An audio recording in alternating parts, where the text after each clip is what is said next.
People think this job is just hanging out in a cool, dimly lit shop, listening to lo-fi hip-hop, and occasionally giving a bro a clean fade while talking about sports.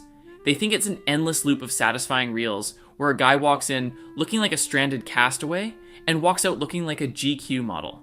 But let me shatter that illusion for you right now.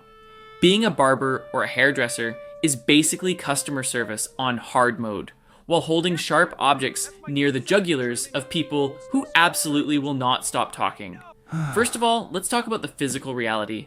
You are standing all day.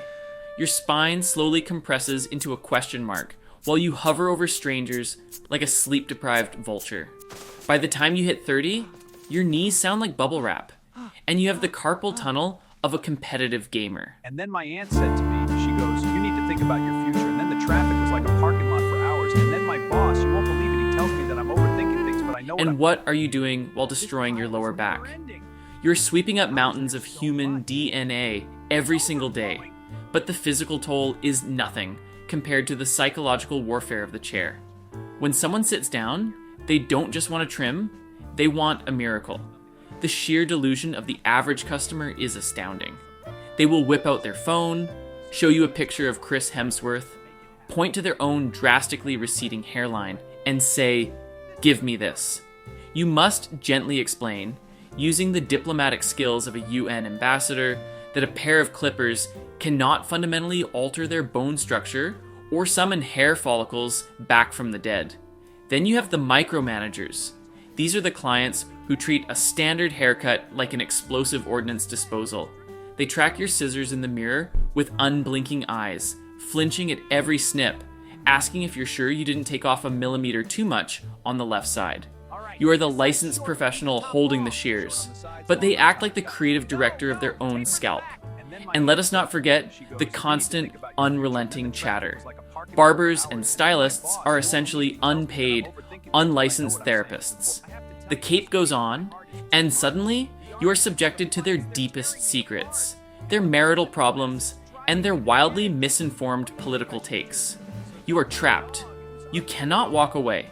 You just have to stand there, nodding, offering a non-committal, "Wow, that's crazy," every 90 seconds, while internally begging for silence. The salon gossip is relentless. You learn exactly what the chatty neighbor down the street did last weekend, even though you frankly did not want to know.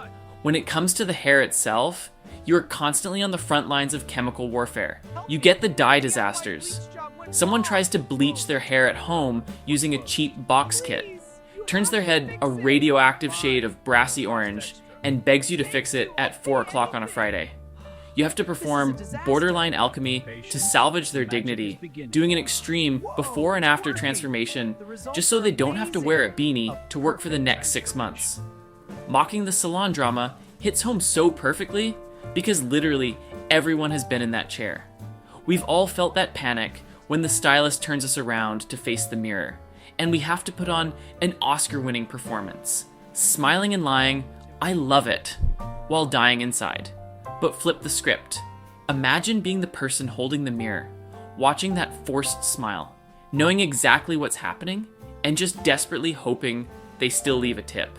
So yeah, it's a job full of visual jokes and meme-worthy disasters, but behind every satisfying time-lapse haircut video is a stylist with aching feet, ringing ears from a blow dryer, and a head full of secrets they never asked to keep.